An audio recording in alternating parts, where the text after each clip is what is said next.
everyone.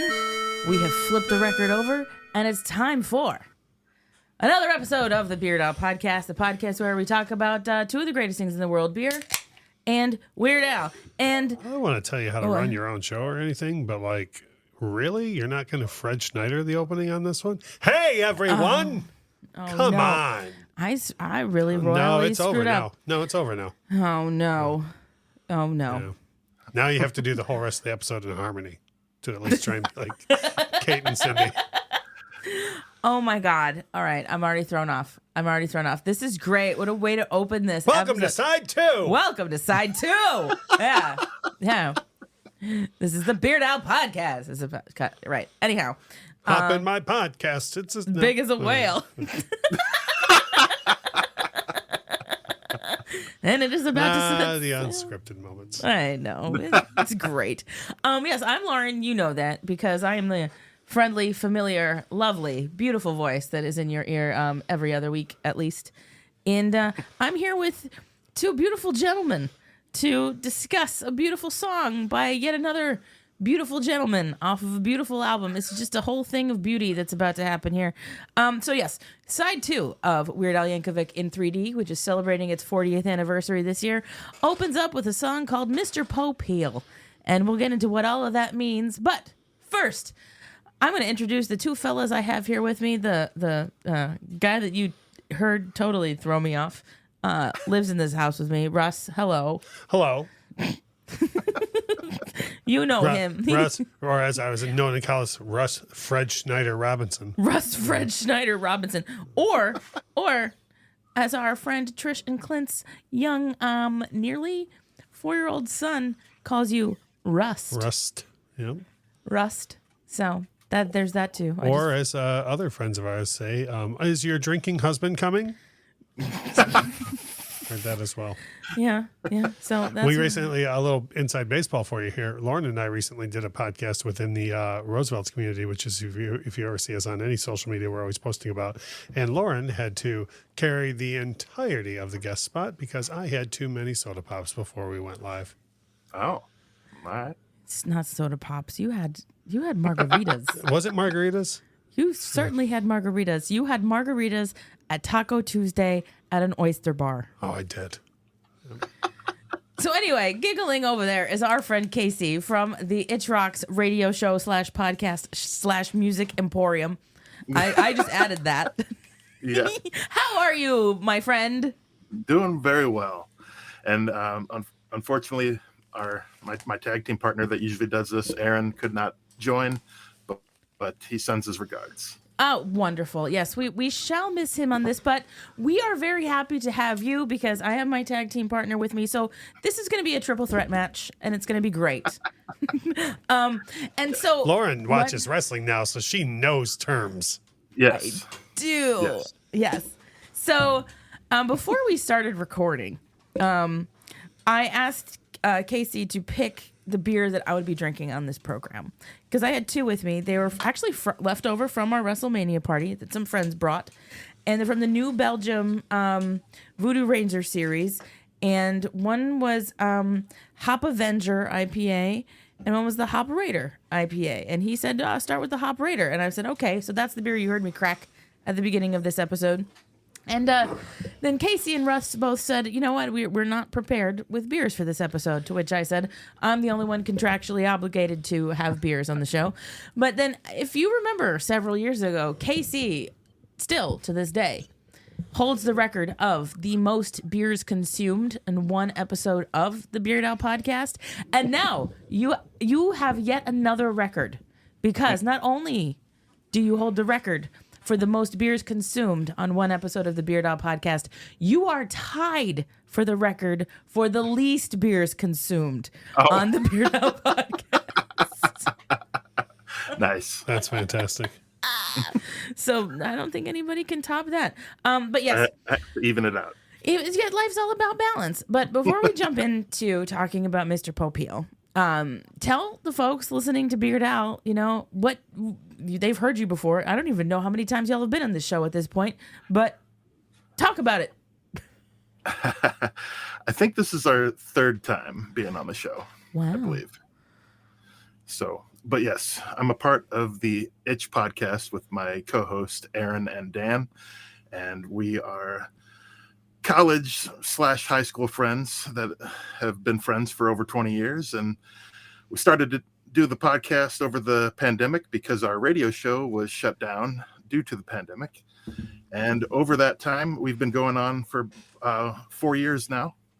So very exciting. But as we go along, it's more of an interview podcast with musicians that are in the current rock scene. So we having a lot of fun over there and attending a lot of concerts. So I see that y'all are like really out there doing it, and you know, Russ can speak more intelligently about this than I can, but it's really cool and refreshing to see the reverence and appreciation and just like overall like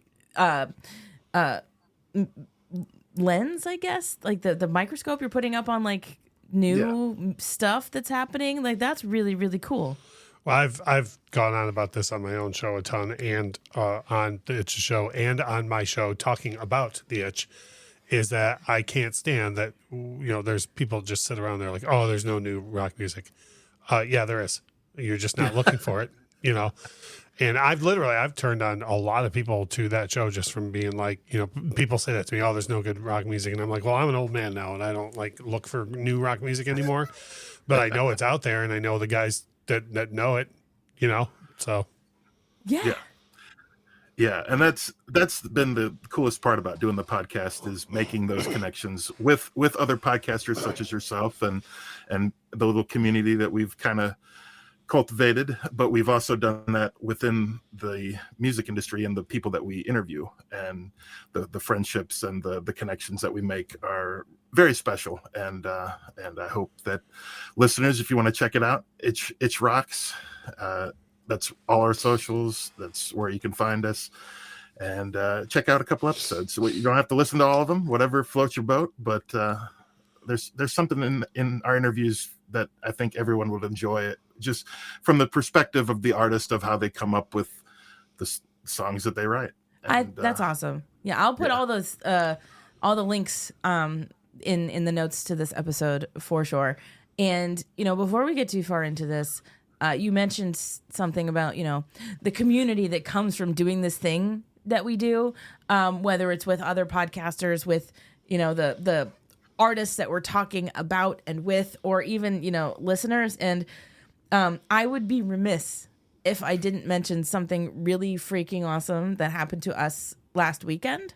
We were in Greenville, South Carolina, for a meetup for our Roosevelt's Shirt Nerd friends, and longtime listener, fan, friend, guest of the show, Noah, lives in Greenville, South Carolina, and did a thing that I think takes more guts than he would probably even be willing to admit that it does. He showed up to a Roosevelt's Shirt People event knowing no one, and was just there to meet us, and we had a delightful conversation. You know how, but he got there like before us. He was there like before us. We showed up and we were like, oh man, we got to get in there, make sure we got everything all comfortable for like when Noah gets here, and we can, you know, make sure he's comfortable and everything. And then we get up and we barely get to the top of the stairway, and Lauren's like, he's already here. I was like, oh awesome. no. But yeah, you know how like some people are like, they are one way online, and then you meet them and you're like, oh no, you know. Noah was not that. Noah's better than advertised. Yes. And Noah, I know you're listening to this, and I'm sure your face is turning like every shade of red that there is right now, but like it's the truth. And his dad was awesome that we met at the end of the night too. Yeah. So I just needed to throw that out there, because like that's super cool for, you know, do you know what I mean? It's just like the world becomes this place where like you can know people, different places that you go, and just, I love the way that it happens. Well, and to kind of spin off of that a little bit, we've recently just released an episode with RJ Hale of Hailstorm and Taylor Carroll of Lit. Second time that we've talked to them. We saw their second show ever in as their band Chemical Fire in Nashville last year, and we met RJ Hale's mom, who sent us an email after listening to our show, and now is a regular listener of the show. So Mama Hale is a fan of The Itch, and that's one of the little things that you just don't expect to happen when you're podcasting. You know? Yeah. This is like we could continue down this rabbit hole for forever, just kind of waxing poetic on how cool it is to do this thing that we do. You know, I don't think any of us started doing this thinking we're going to make so much money, but I feel like we're all richer for it in one way or another, and I think that's really freaking awesome. Like us, even like knowing you, I know like I can call upon you guys to be like, I need a cool guest to do this thing that's about to happen right here, and I'm like, I know I can count on these people. You know, that's really freaking awesome. Anyhow, the people are not here to listen to us go on and on and on about how awesome it is to be a podcaster. The people are here to listen to us talk about how awesome Weird Al is and how awesome the track Mr. Popeil is. So we're going to jump into what this episode should be all about, and I'm going to start with some fun facts about the Mr. Popeil song. And as always, I am getting all of my fun facts from the Weird Al fandom wiki, as I do, because it is the most reliable of sources for Weird Al information. Of course. Yeah. So the first thing is, and it's something that we all know, but again, just to sort of set the stage for this, because maybe part of it, I shouldn't even say we all know, because, you know, it's cultural references from quite some time ago, right? So the song is a tribute to father and son inventors and pitchmen, Sam and Ron Popeil. Sam invented the Vegematic, and then Ron became famous for helping to popularize the infomercial, so we have them to thank/blame for that, to sell Ronco branded gadgets like the smokeless ashtray, the pocket fisherman, and the Showtime rotisserie and barbecue. So, you know, this is where it all started, and this song is about that kind of thing. So, with that fun fact in mind, I have decided to ask you gentlemen a question. Have you ever purchased an as seen on TV product? I know that I have, but I can't like say exactly what that is. Because of what it is, or because you don't remember? Okay. One that I can. Wait. Did you pick one, but from Rodco, not Ronco? Because you may be on the wrong episode. So. Yeah. This isn't the first one, but I will say the George Foreman grill. Yeah. Okay.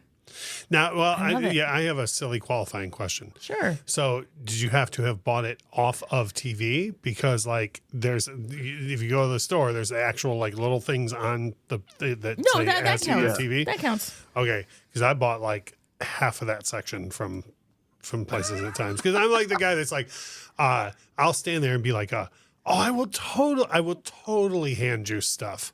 Like, yeah, I should totally buy this. I will absolutely. And then, nope. You make like half a glass of orange juice once, you know, and then you're like, it takes like 75 oranges to make one glass of orange juice. I didn't know that, you know, then you don't do it ever again. And then, like, I feel like everyone has owned a Chia Pet at some point, and that's an as seen on TV product. Yeah. That's true. Yeah. There's one in this room. Like, if you personally haven't bought a Chia Pet, like, there's been one in your house. Yes. A matter of fact, now that you mentioned the Chia Pet, that probably is one of the first things that I think I mean, this is severely dated. Well, it's actually after the song debuted, but well before now. But like the clapper, everybody had the clapper. Mm-hmm. You know, those were. But like, I think when OxyClean. See, that's what I was going to say. With respect to this song, I think it's more like the gadgety. Yeah. It's just interesting to see how that particular segment of consumer culture has evolved because of what they set up. Ken's point, like, I don't think I think there's probably snobbery involved with the George Foreman girl. Like, I think people don't think of that. And it's like, no, dude, that's an ass scene on TV. Product. Like, Right. Yeah. You and Michael Scott bought an ass scene on TV product. That's great. So this reminds me, because there is a Chia Pet sitting in this room that I actually haven't activated. Is that the word? What do you mean? Is it a secret agent? You haven't activated the Chia Pet? I haven't. Is there something I need to know about this Chia Pet? Started it. It's not. I don't know how long it's been since you've seen Naked Gun, but I'm waiting for the Chia Pet to be like, I must kill the queen. Jesus Christ. Anyway, I know it's the Weird Al Chia Pet. It's still in the box in here. And it's not been chia'd. It's not been chia'd. So I guess my question is this: would there be any interest from the Weird Al fan community if I took a picture every day of the Weird Al Chia Pet if I started it? I don't see why not. Should I start a Weird Al Chia Head OnlyFans? Right. Wow. Oh no, I've already gone off of the rails. Here we go. Anyhow, here's fact number 2, which I think is super fun and super cool.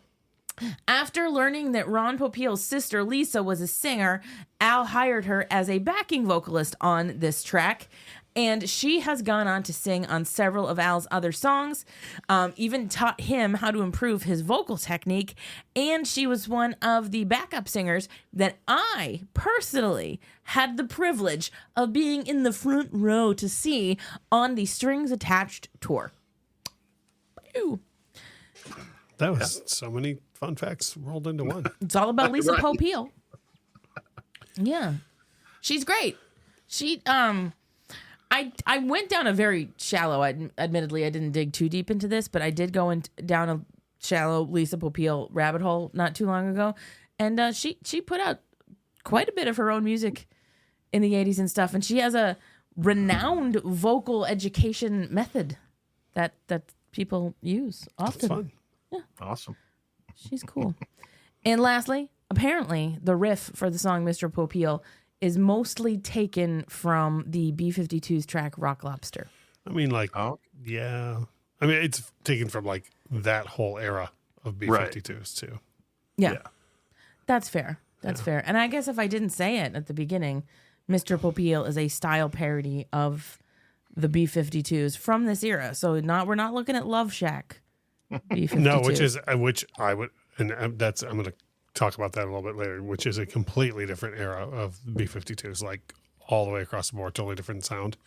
In my opinion, like still retro, but totally different sound. Mm-hmm. So yeah, we'll get into that. So super fun. So those are my fun facts. Dun, dun, dun, dun. Thus endeth the fun fact portion of this episode.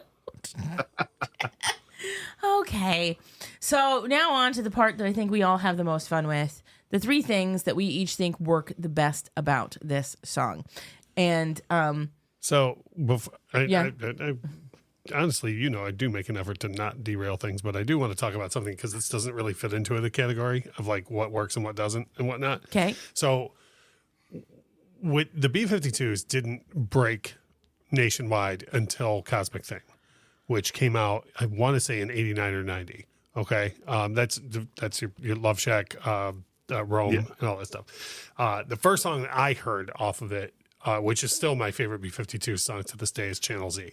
Mm-hmm. And okay, anybody who tells you that they were into the B-52s before Cosmic Thing is one of 2 things: a liar, or they were well into college, but then and actually listening to they also listened to the Chili Peppers before Blood Sugar Sex Magic, and they listened to Depeche Mode and the bands who hadn't broke yet until like REM before. Like REM, Document and before for REM. Yeah, like not even Green, but like Document and before for REM. Okay, so when I got in 3D, the style parody of this was 1,000% lost on me. Like I didn't get it at all. Like I liked the song and everything, but I had no frame of reference, right? Yep. Like, cause it would be another, 5 years at least before I'd hear the B-52s, right? So the song was like retroactive for me when I heard Channel Z. I was like, I've totally heard something like this before. And then I was like, yeah. And so I looked up in 3D, right? So, but then this is what goes with what you were just talking about there being like the 2 different eras of the B-52s. before hearing that old stuff, I was like, so he was doing like a style parody of B-52s, but like he didn't quite nail it because this doesn't quite sound like the B-52s. Then I went back and heard the early B-52s, and I was like, my bad, dog. You actually nailed the current B-52s at that time. Yeah. You know what I mean? Totally. Like if you played somebody Love Shack or Rome, and then Mr. Popeil, and you were like, it's his B-52s thing, they would be like, no, it's not. Right? But if you played Rock Lobster or anything off the first two records and played Mr. Popeil, they would think Mr. Popeil, you were still playing B-52s. Yeah. You know what I mean? Yeah. Right. So that's why when I first heard of it, I was like, man, this dude's so much cooler than I even thought he was. Like he was on this band like way before I was. And it would have been because he would have been in college at the time that they hit. Yeah. Well, and that's kind of my first point that I wanted to make about this song. Beautiful segue. Yeah. It fits in that way as a B-52 style parody, but also as a pitchman, as Ron Popeil is. So the cadence is a lot of the same as it would be if you were to watch the infomercial, sort of. So yeah, that I hadn't really thought about it that way. Actually, Fred Schneider really did have a pitchman cadence. Oh yeah. And I'm going to take my points out of order and agree with Ken because this was going to be my last point. I put on my notes in all caps, this is something the B-52s would have gone on about. Yeah. Like Fred Schneider would have been up, saw an infomercial and been like, I'm going to write a song about that. That's amazing. Like, you know what I mean? Yeah. Well, okay. So Russ, I think I know I've told you this story because it's one of my favorite stories, but when I first moved to Jacksonville, my way of meeting new people was to take improv comedy classes, as one does. And so I learned in this improv comedy class that a great warm-up exercise that improv performers like to do, it's a game called Hey Fred Schneider, What Are You Doing? And you get in a circle with everybody who's about to do the show, and you kind of do a clapping cadence, and it's like, hey, Fred Schneider, what are you doing? And then when it gets to your turn in the circle, you have to fit it in the cadence, but do it like Fred Schneider. So it's like, I'm going to the store to buy some ham. And then it's, hey, Fred Schneider, what are you doing? And that's how we would warm up. And like that for me, doing that was when and so one of my points is Al's Fred Schneider quote impression, because he nails like it's the cadence that you're talking about and just kind of like how this is perfect in that way. Like it is so Fred Schneider while still being very Weird Al at the same time. Exactly. Mm-hmm. And I think I don't know, that's just super magical.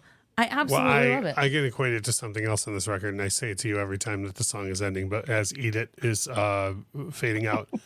And he's pretty accurate with the way that he's singing Eat It fairly sincerely for the whole song.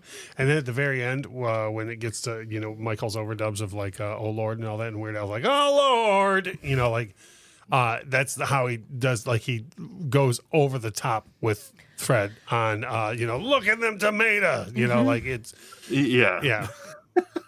Which I think is the same thing. I think he's also like, I feel like at that point in Weird Al's career, he probably still had to point out to people through his comedy that he wasn't making fun, that he was laughing with, right? And I think that's part of that, because I feel like if you just do this straight, the people are like, "Ha, they're hilarious. You're making fun of a really original guy," and he's like, "No, I'm laughing with," Yeah. So beautiful. So beautiful. Well, we've all covered one point. I like how you're kind of driving this train because I feel like there's going to be a lot of us agreeing with each other on things that all actually work because, this song is just so freaking great, Yeah. I'll go ahead and make my second point. Please do. This second point that I wanted to point out is that pretty much I think everything in the song is a real thing. Like the bamboo steamer, the garden weasel, like all of those things are actually like the smokeless ashtray. I mean, they might not be his inventions, but all of them are something that was sold on infomercials around this time period. I'm gonna raise that, and I want to say I'm fairly certain they're all Ronco products. They probably are. Yeah. I believe in Weird Al so much that I'm not even going to double check that they're all Ronco products. So if anybody out there listening to this, I'd be shocked if they're not. Thinks they're not, you know, because I'm fairly certain they're all Ronco products. Yeah, you know, and I think I love that because this tells you two things right off the bat.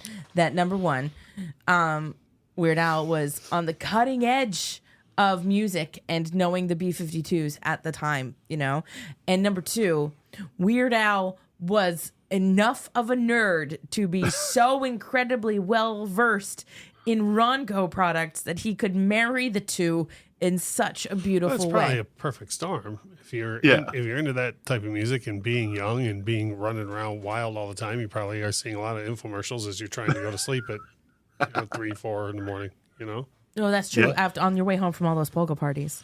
Exactly. Yeah. It's But wild Weird Al, stuff. you know, goes headfirst into everything that he does. So he doesn't Yes, he doesn't half-ass anything. So he whole asses all of it. As far as whole assing everything, my second point, which was my first but became my second because I agreed so much with the other one, and this is like there's very few early Weird Al tracks where this is a complaint for me, but for this it's definitely a plus. Again, the production is ridiculous on this. Like if you listen to the first two B-52s record and then you listen to this, everything about it sounds like it was produced for those records. Like period. There's no. This to me is produced as well as the Brady Bunch, which I think is the best produced song on the record. That's beautiful. I love that. Yeah. I mean, I have 2 points left. I'm trying to, you know what? I'm going to lean into this one because of what you're saying about how like the production is so good on stuff. And for me, and I think this might be me coming from a personal place with this because, you know, like everybody else in this conversation right now, I didn't immediately know that this was a B-52s thing. I just kind of had to come to appreciate this for what it was. And so for me, in a lot of ways, like, yes, this is a spot on early B-52s parody, but also somehow, pastiche rather, check myself. Also somehow at the same time, this feels so incredibly like Al. yeah. Does that make sense? Well, yeah, It does. I just It does. accepted it as a Weird Al song for Right. like 5 years. Right. And we, as did I, like we all did. And again, I'm not going to have to talk about this album for quite some time, but also forever, until embarrassingly recently thought that Cavity Search was an original Weird Al song. Oh, good Lord. So Well, it's kind of funny because like this is almost a precursor to like Dare to Be Stupid, where like everything in Dare to Be Stupid like really doesn't exist. Yeah. And then this is kind of the opposite of that. whoa. Yeah. Sorry, I'm just having whoa. You're right. This whoa. It's like the same coin, but the other side. Exactly. This is daring to be frugal. And I don't know, enjoying gadgets. Is that there's no adjective for that. But yeah, but yes. For the longest time, I just accepted this as a Weird Al song because I knew nothing. I didn't know a Popeil to save my life. Do you know what I mean?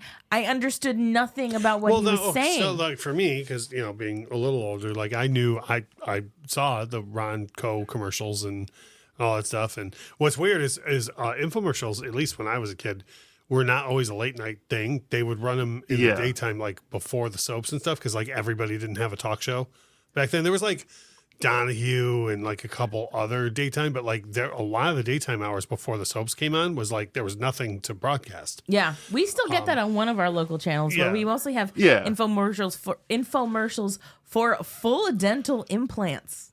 Yes, we do that, Right. and then on Saturdays it's infomercials for Jesus. Yeah. On that one channel, I know because I always whenever I go get in the shower on Saturday morning, I always try and find something else to put on because I don't want the dogs to be beholden to someone else's beliefs.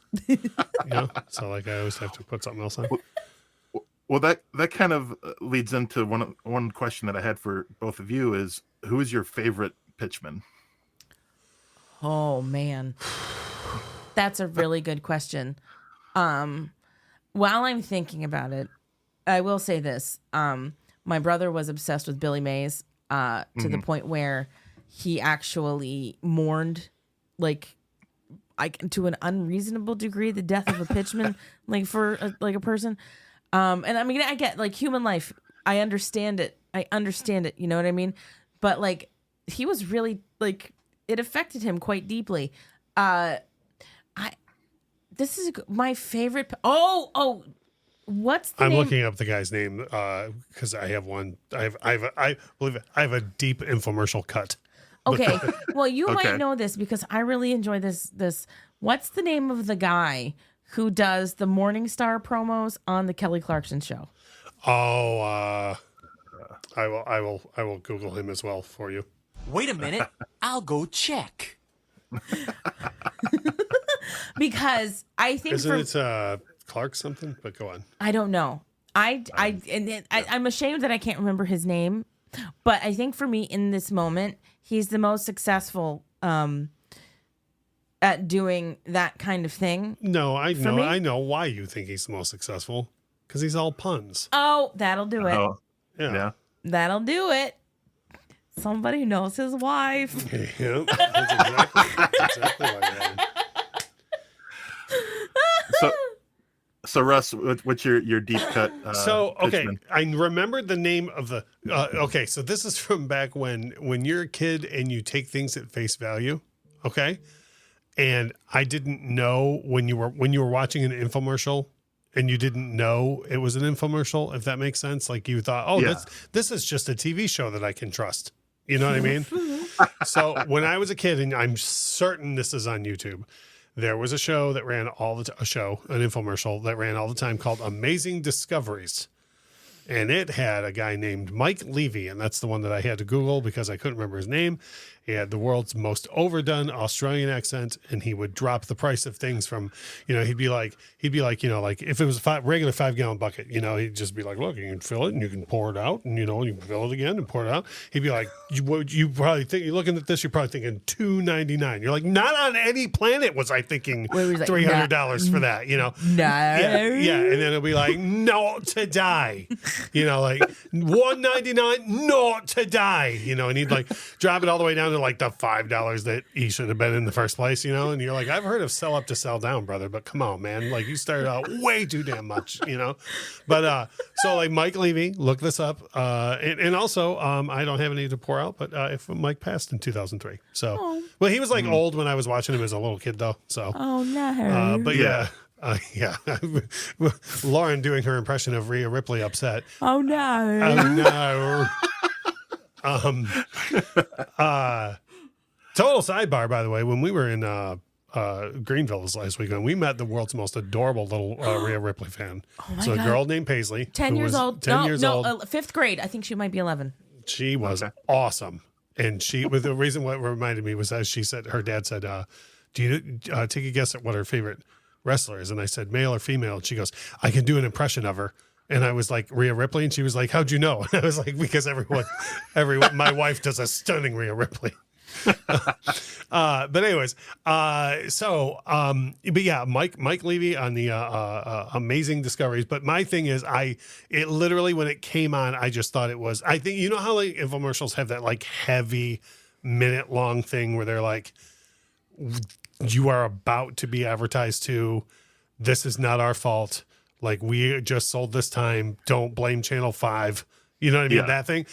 They didn't have that when I was a kid. And I think that shows like Amazing Discoveries are the reason why. Because people like me grew up being like, I used to love that show. And they're like, no, you like that 30-minute commercial. Well, you know what they do today? The one that the commercials that we see, infomercials that we see for the full dental implants and the I'm convinced that that's because we live in Florida, by the way. I'm sure it is. And we also get that like that aftermarket auto warranty stuff that Ice-T likes to promote. Ice-T, Car Shield or whatever. Car Shield. Ice-T, Ernie Hudson for some reason, and Vivica Fox. Sure.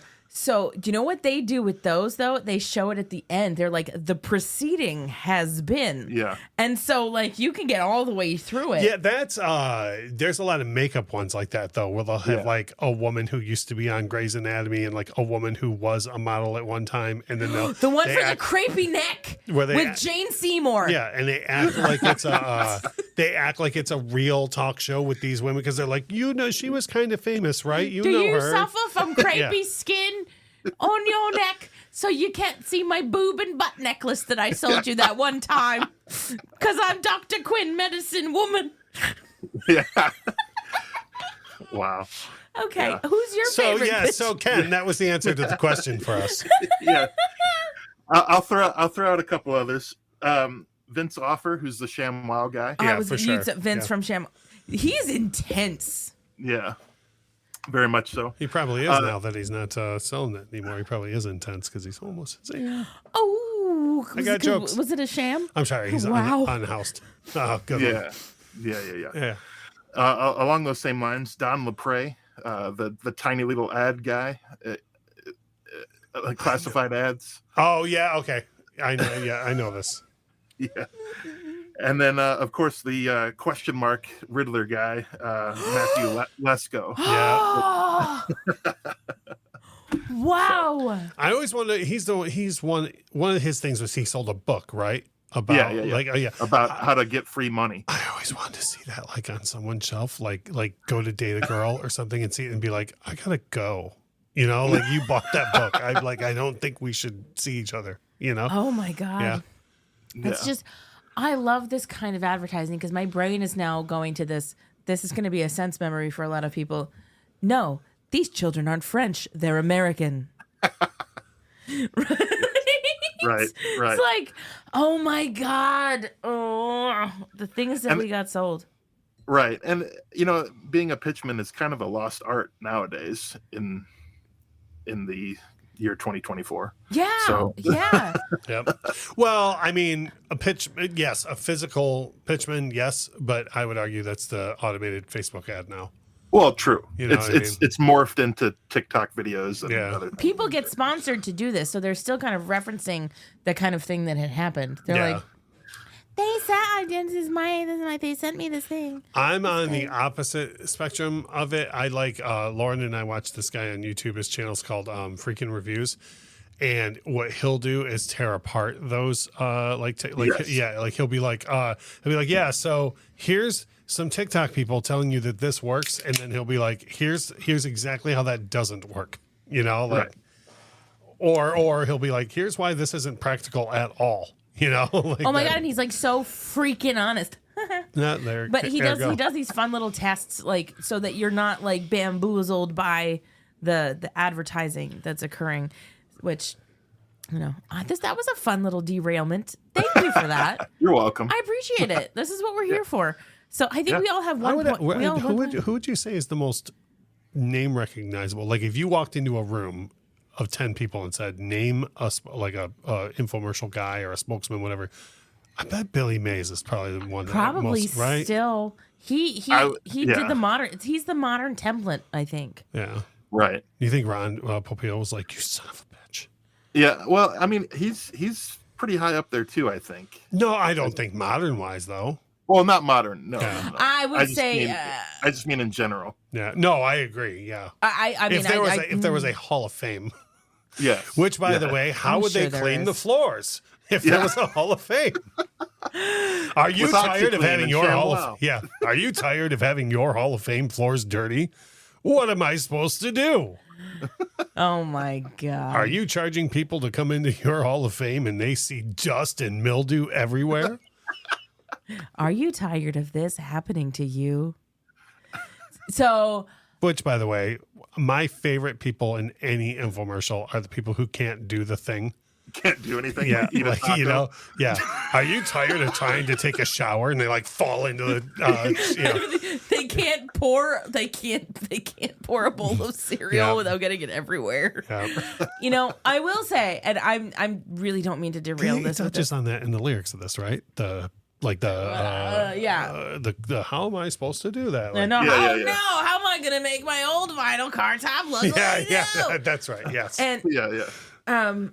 that's actually a beautiful segue into my last point. So I'm gonna go first with the final point, is the quotability of it, because by golly, do I do Lord. this in daily life with every single thing. Listen, this is we're going to talk to the listeners here, but I'm looking at Ken. So Ken, I got to tell you, when we walk into Winn-Dixie every Sunday, we have to go past the produce section. So let me ask you, and be honest.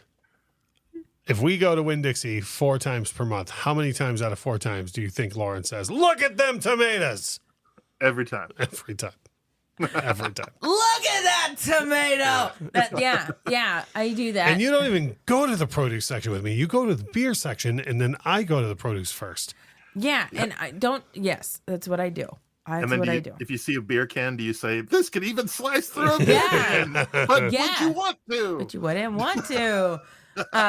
No, I think I do a lot of the, like, anytime something like unfortunate occurs, like my gut is to go, oh no, now how am I gonna make my old vinyl car top look like new? And the one that always sticks with me, because I'm one of those people that loves a shiny penny, is the I want to shine some pennies. Yeah. And mend some leather. I want to mend some leather. Yep. I want to crazy glue my head to the bottom of a big steel girder. That's one thing that the mend some leather thing was like a big deal back then Yeah. for some reason. What There was were, like, happening to several- everybody's leather? Well, they were selling the knives that could cut everything. Oh, so, yeah. that's a perfect storm. But that was like a big thing. I remember, like, not just Ronco. Like, I remember so many commercials being like, "Look at this leather, huh? Leather's all set now, huh?" You're like, "Yeah, I guess for all the leather problems that I was having, I have The leather problem. multiple Well, solutions now." And like even Billy Mays did the mending jeans back together and Yep. like pulling them with a semi truck or whatever. Oh my god! Did he ever? Was he in the Flex Seal game, or is that somebody else entirely? That's- I think somebody else that's a different guy. I bet that guy's all mad. he If that might- dude's gonna hear this commercial, or this episode, he's gonna be so mad that we don't know his name. I'm sorry, Flexio guy. Billy might have done it for a short time, but Yeah. I don't think so. I'm not sure. I just want to know if I were trying to make a seaworthy vessel out of tape, which tape would I use? Probably Flex Seal.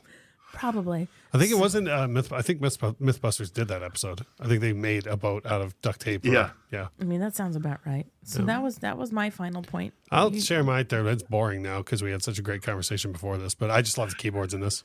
I love the I don't know. I know this would have been well before the era of like, just get a plugin that sounds like that. So like, I'm assuming this is a real Moog keyboard or if not, something extremely similar. And I love that. Again, not just going, well, just throw a keyboard on there with some vibrato. It'll sound close enough. Like this to me sounds exactly like they went and got exactly the equipment they needed to do that sound. Yeah, that's my guy. So it's kind of a boring, mundane point after Ken's awesome stroll down salesman memory lane. But that was my last point. That's a good point. It's a valid point. Yeah. What you got, bro? My final point, and it's not so much about the song, but one final factoid about Mr. Popeil himself. About 10 years after this song was released, he was awarded a Ig Nobel Prize, which is a pun off of the Nobel Prize, which they give an award to the unusual and trivial achievements in scientific research, and it's an honor that they did for him with being more in changing the industrial revolution type of situation. That's cool. I love that. I That is feel cool. like, And you can live with it. without trying to go too far off the rails here, I feel like, and maybe I was totally falling for the salesmanship of it, but like as a kid, I never got the impression that Ryan Popeil was like trying to rip anybody off. Like I don't feel like he thought that this stuff was like crap that he was selling. Yeah. Like I think he at least believed in some of what he was selling, or like really, you know what I mean? Like I don't think he was like, oh man, so many people are going to be able to cut cans in half now. It's going to be awesome. But like I think he like believed that the knives that he was selling were good, or the or the slicers and stuff. Whereas I feel like definitely over time, I don't think the ShamWow guy gives a shit if his ShamWow works right or not.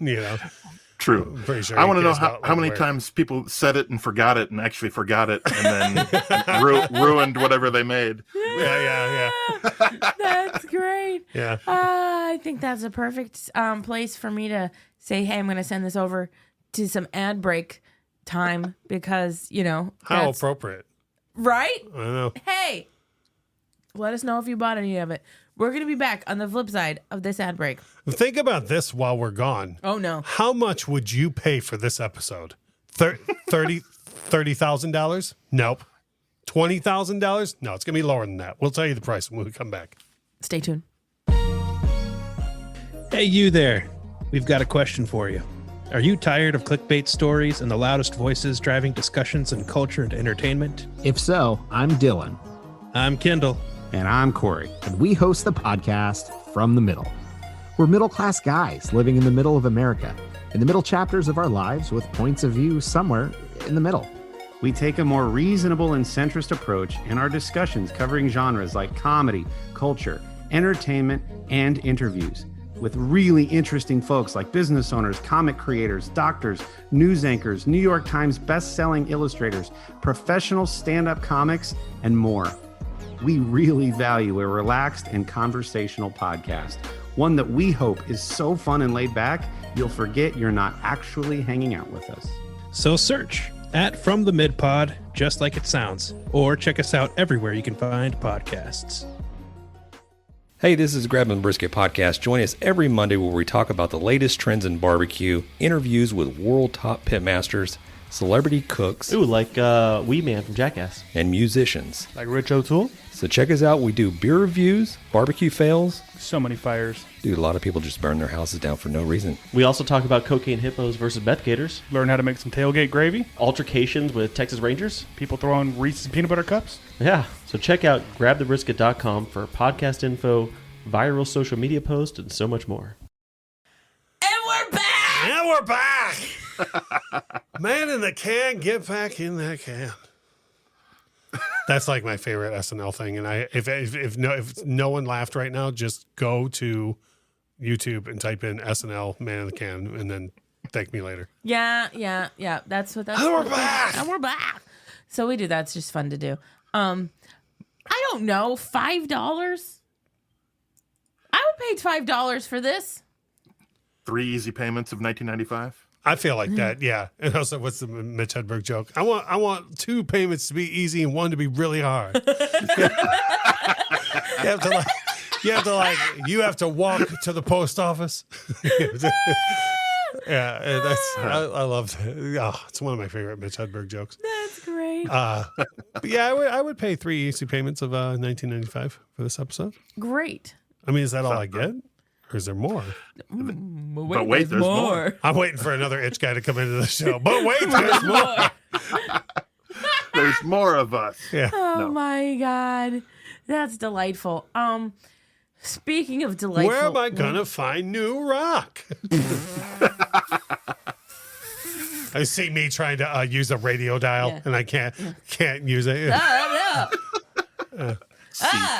Seek. Knocking over the speakers, trying to turn the radio dial, looking for new rock. Has this happened to you? Hitting my iPod with a hammer. Turning on the country station and just turning around with that. Oh no! no. Look at my face. You need the itch. That's great. Oh my God, y'all. If you want, we can. It sounds like we need to do an infomercial for your podcast. I feel like something's bubbling up here. I feel like we need to do some kind of an infomercial contest. That's fine with me. Like sell something to me, you know? All right, I'm gonna work on this. Let me. Can I spring a question on you out of nowhere? Gosh. Okay. Is Spatula City an infomercial? Yes, it's a commercial. I feel strongly that it's a regular TV commercial. You're right. It's a regular TV commercial. Now I think it is too good to be true that they're running their special again. To buy 9 spatulas and get the 10th one for just 1 penny. But I feel like that's a regular 30-second spot, right? Yeah, you're right. You're right. Plus, I feel you like would never accuse Cy Greenbloom of being a shyster salesman. because he loved the product so much, he bought the company, and that's your nod to an infomercial. I love the company so much, the product so much, about the company. But anyway, it's time for us to talk about the war. What do we think doesn't work about the Mr. Popeil song on the Weird Al Yankovic in 3D album? Because I needed to make sure that I qualified that, because I didn't want us to say what doesn't work about Mr. Popeil, because I didn't want us to make it about the person. No, I have a laundry list. Well, I bought the smokeless ashtray, and there was smoke everywhere. I will tell you, please don't come for me. There was smoke everywhere. My dog wouldn't stop coughing. And granted, he shouldn't have had a pipe. But I should never have taught my dog to smoke. This is like those videos you see of babies in other countries smoking. Shouldn't have happened. Oh my God, did you see those monkeys? Yeah. Mm-hmm.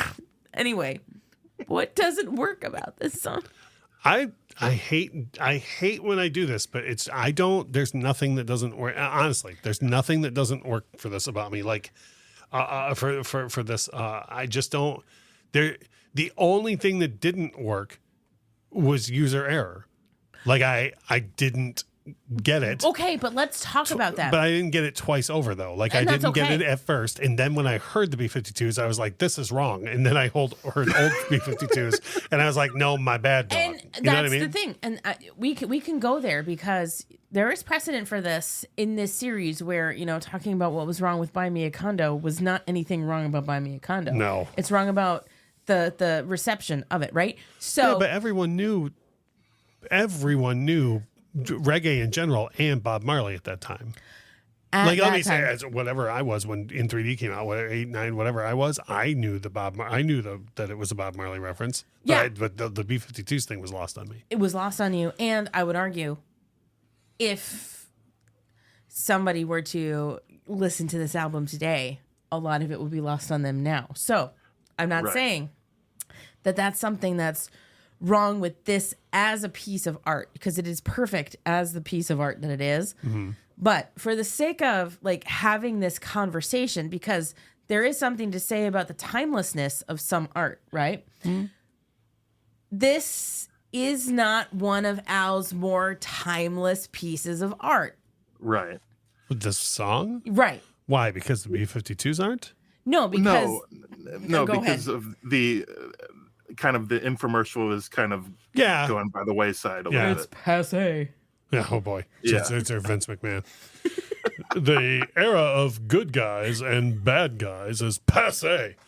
But yeah, no, and the only way that you could make it more, like you said earlier, Ken, is if you'd start naming a bunch of TikTok influencers, and that would be immediately dated, because God help us, TikTok will go away in the next, 5 years, hopefully. So, but yeah, no, I see what you guys are talking about as far as the, I guess I'm going instantly at the audio. Like, I feel like the B-52s now, I think, have been out of the spotlight long enough to where there could be a thing where people are like, but I still feel like somebody's gonna be like, that kind of sounds like the Love Shack people, Right. Mm-hmm. Well, But I agree that what you said, Ken, I agree that the topic is what is aged out. Yeah. Well, and what we said earlier kind of is a double-edged sword. It's like he's sounding like the B-52s, but he's also kind of sounding like a pitchman. So, like, do you want him to sound more like a pitchman, or do you want him to sound more like B-52s?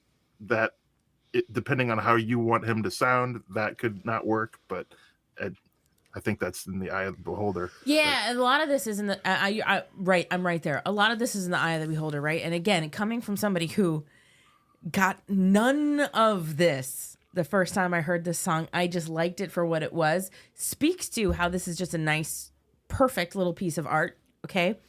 But again, there are so many layers to this, and I think this is not something that doesn't work necessarily, But like, you really have to, in the year of our Lord 2024, dig to understand everything that is working here. Right. That makes it art that is not as easy to consume today as it could be. But that's not the art's fault. That's culture's fault. Right. And also with the three of us kind of existing in this time period, it's easier for us to understand it. So I was going to say, because the last at least 2, maybe 3 Weird Al albums that were released were like the reverse for me, where I would be like, oh, I've never even heard this artist at all. Like like the last couple of polkas, there was more than half the songs where I was like, I've never heard this song in my life, you know? Hard same. Yeah. And to where I was like, you know, I'd be like in a casino in here and be like, oh, this is from the Weird Al polka. And people would be like, no, this is from Kesha. You know, I'd be like, no, but it's from Weird Al, you know. And I'm like, it's Will I Am from Fergie, you know. You know, like so I totally get that but also I would argue though that like that's on the listener. Like me, when I do that, I'm like, oh, I should go check out that stuff, right? And so like if you're younger and you don't know that those references because they're older, then it's on you as well to go look it up. You know, like I mean, no one's gonna. It's on them, but yeah. Because of the aforementioned TikTok and get off my lawn and whatnot, but. Yes. Yeah.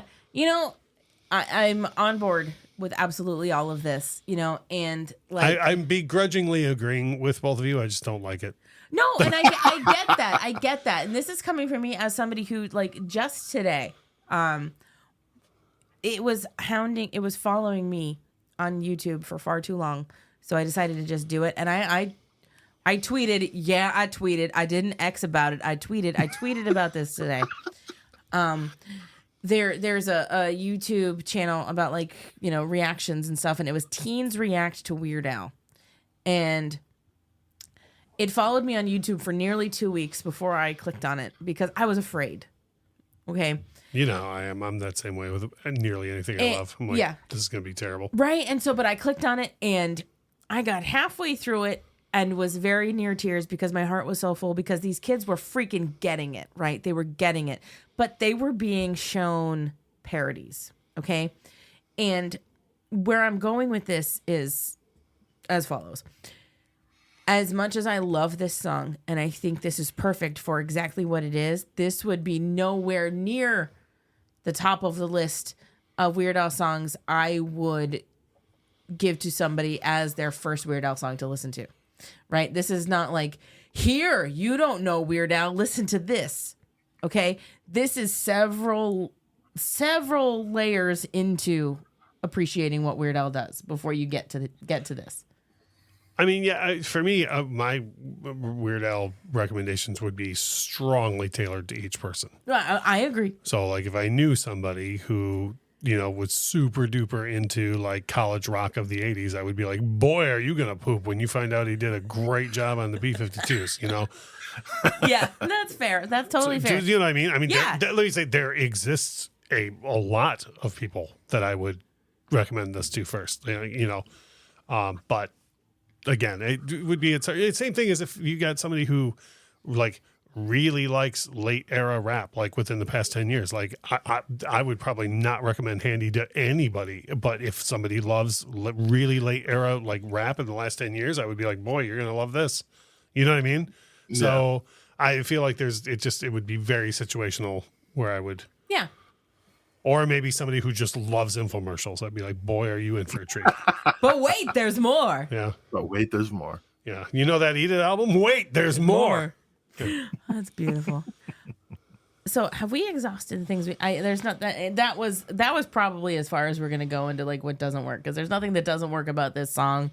It's just what doesn't work about it outside of the song itself. Right. Okay. So I think we're down to the thing now where we rate the song ourselves on a scale of 1 to 27. And that can mean whatever it means for you. Okay.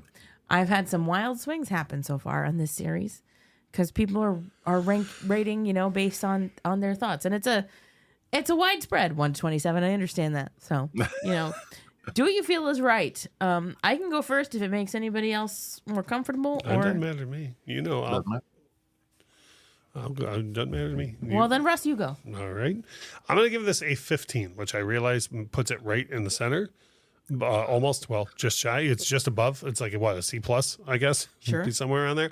Because as much as I love this, like, again, as learned as I feel I am in music, again, this joke took twice over for me to get fully.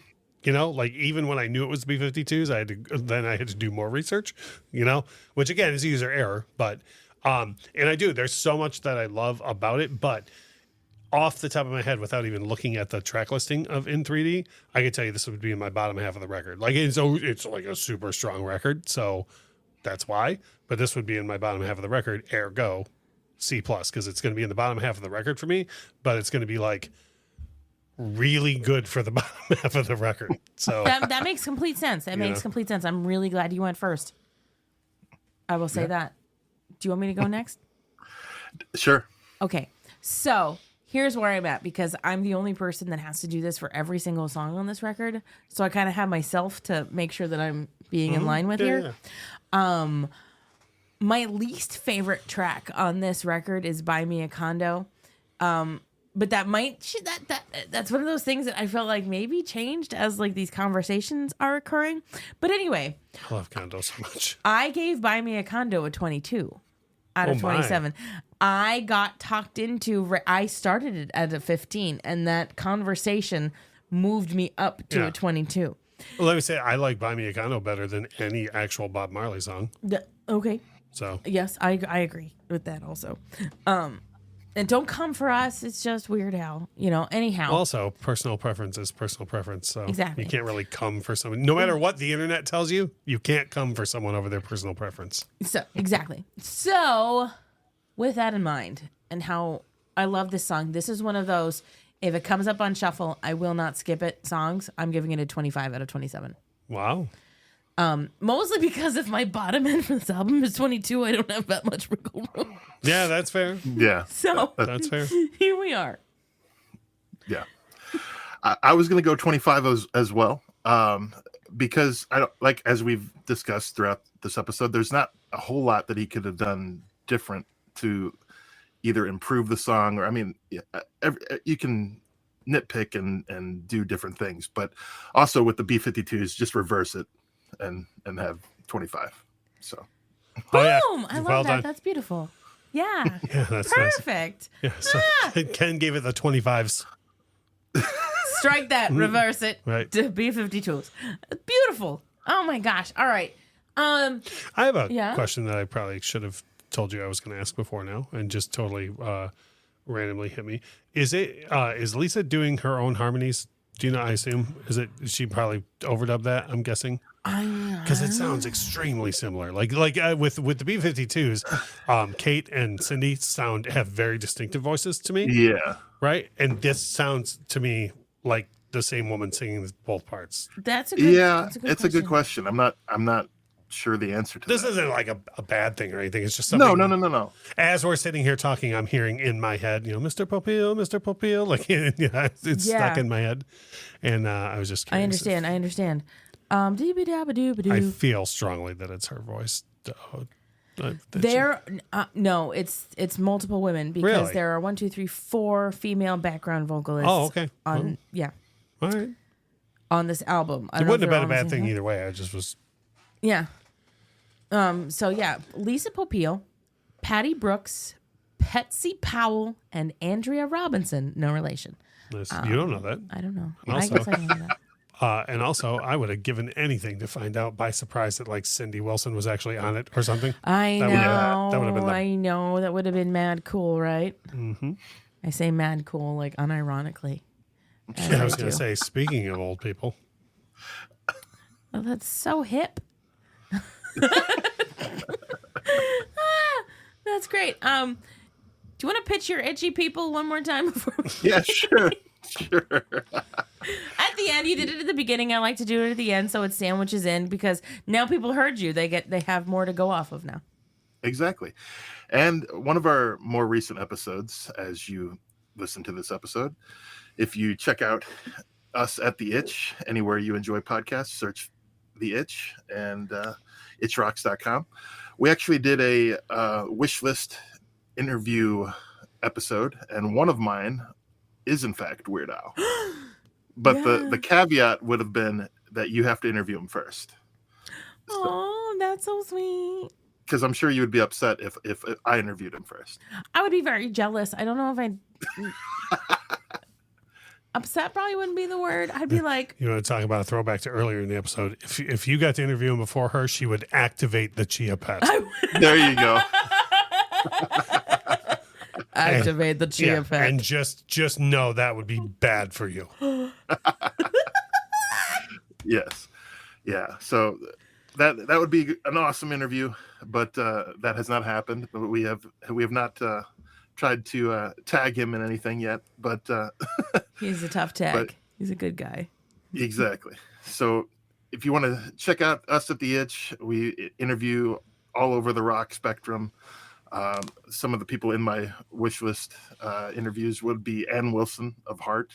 So we'll see if we can make that happen down the line. But just check us out. Give us a chance. Woo! Yeah, scratch that itch. Do it. Like I say, I know I have gone on about this repeatedly on my own show and on their show, and anybody that will listen to me, if you are a person who says, and now on this kids, show, well, yeah, these kids today, and they don't know rock music, and there's no new good rock music out there, you are lying to yourself, and I know the place to go find it is The Itch. So that's what I would tell you. Hooray. And, Russ and I have the Infectious Groove Music YouTube channel. We do. So if you liked what you heard, you get to look at us in person. I know. Just crazy. We're beautiful. It's been a couple of videos recently where Lawrence cried and got goosebumps and whatnot. It's happened. It's been a good time. It's been a good time. Mm-hmm. Yeah, so check that out. All of the links to all of this beautiful stuff will be in the show notes for this episode. And thank you, beautiful. I use the word beautiful a lot in this episode, but that's okay. All of you beautiful, wonderful, magical listeners of the Weird Al podcast, thank you for flipping over to side 2 of Weird Al Yankovic in 3D to celebrate the 40th anniversary of this album. We got the whole rest of this side to go, and then we're just going to rip through Al's discography in very much the same way. There's more. There's more. I'm gonna have some fun like little guest spots that happen probably between albums, and that I'm kind of pumped about too. But I'm not gonna say anything about it yet because I don't know. But yeah, thank you everybody for being here and for listening. Thanks for having me. Hooray! I'm so glad you were here. This was wonderful. And again, I don't think I said this before we started recording, but happy birthday. Thank you. You're welcome. As far as your listeners go, operators are standing by. Call now. Yes, that's right. There's no more. That's it. There's no operators. I mean, just how does that make you feel? Help me. Well done. Okay, goodbye. We'll come with you next time. Bye.